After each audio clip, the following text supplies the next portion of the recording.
All right, it's time to talk about the market trend that is happening this week. We are in the middle of May 2023, and I think it's time to talk about the debt ceiling. Lots of conversations happening in the financial world right now regarding the debt ceiling, and your first thought might be, how does this have anything to do with local real estate?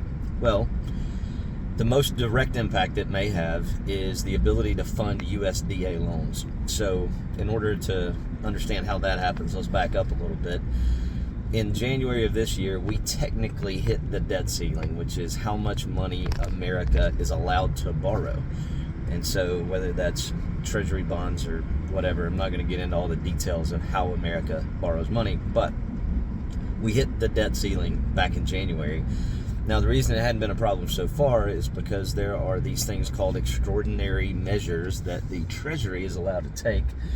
And our favorite crazy Aunt Janet Yellen, is the Treasury Secretary. So she has been authorizing and using these extraordinary measures for the last 6 months. But she's warned Congress that here in a couple of weeks, somewhere around June the 1st, we are actually going to run out of the ability to use those extraordinary measures.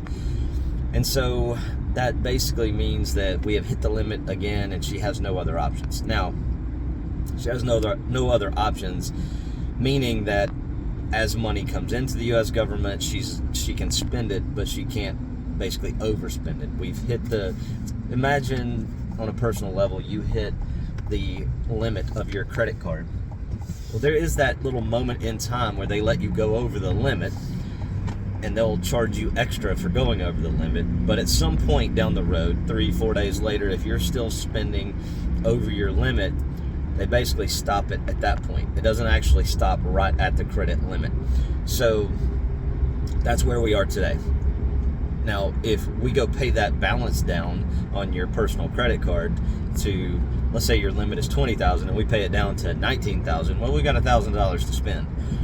Let's say you have rent that is $1,100, a car payment that is $500, and another credit card out there that's $20. Well, you can probably pay the $20 payment, so now you're down to $980 available. You can give your landlord $800, which is not all of it, but at least some of it, and then you can pay the rest towards your credit, or towards your car payment. So you've managed to keep everything, but you just haven't paid everybody in full.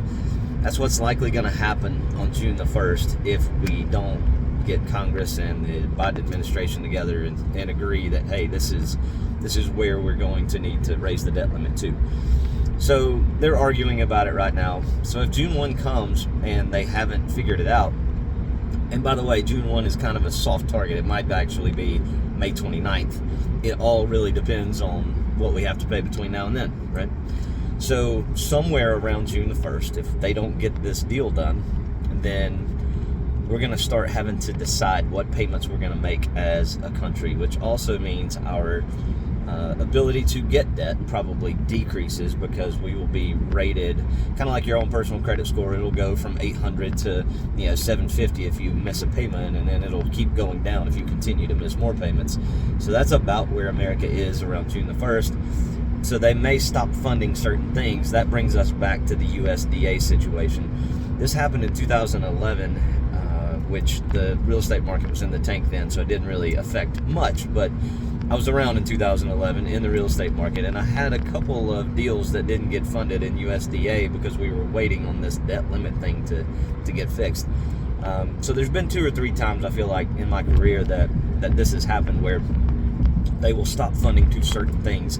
I feel like somewhere in the past they stopped funding the national parks and the state parks and things like that because we were hitting a certain limit. And so there's a chance that if you're a government employee that works for the United States, then you may be furloughed for 3 or 4 days till they get this thing figured out. Some of our USDA loans may take longer to fund because they will probably still fund them, but they'll lay off a few people here and there. That makes the process slower. And if you know anything about government, that process is slow enough already. But anyway, just know that some things are going to get a little tight and a little slower around June the 1st if we don't figure this thing out. So write your congressman and tell them, let's get to the bargaining table and make a deal happen. All right, if you have any questions about it, let me know. 706-271-6549 is our office. You can email me at mike@sellingnorthgeorgia.com. Talk to you soon.